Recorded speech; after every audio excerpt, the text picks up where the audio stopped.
मित्रो नमस्कार। खरं तर आज 21 मे तारीख आहे आणि उन्हाळ्याच्या या दिवसामध्ये खरीपाची पूर्वतयारी ज्याला म्हणतात ती पूर्वतयारी आता सर्व शेतकरी बांधवांनी जवळपास केलेली आहे। तर तुम्ही जे बघताय हे रुंद सरी वरंबा अशा पद्धतीचे बेड आहे आणि मग ह्यापासून काय तयार करायचं आहे तर ही रुंद सरी वरंबा पद्धत महाराष्ट्र शासन कृषी विभागाने यावर्षी फार मोठ्या प्रमाणात राबवण्याचा प्रयत्न सुरू केलेला आहे। एक्झॅक्टली रुंद सरी वरंबा पद्धत म्हणजे काय तर मी तुम्हाला सांगणार आहे।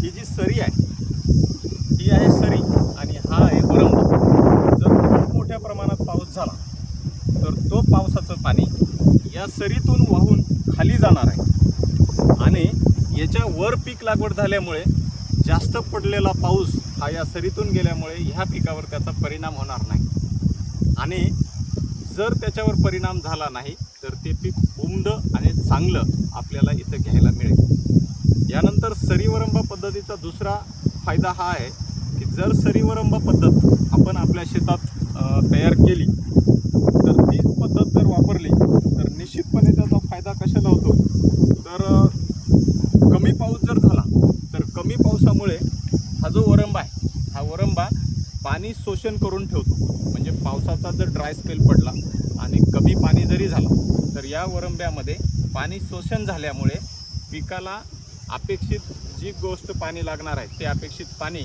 या सरीतून या वरंब्यात झिरपून जाईल आणि इथे पाणी साठवल्यामुळे पिकाचं नुकसान होणार नाही। यानंतर हळदीमध्ये विशेषतः जर आपण या बेडवर हळद लागवड केली तर हळद लागवड केल्याच्या नंतर जर तुम्ही याच्यात ठिबक वापरलं तर ते ठिबक वापरण्यासाठी अत्यंत चांगली पद्धत ही बेड पद्धत आहे।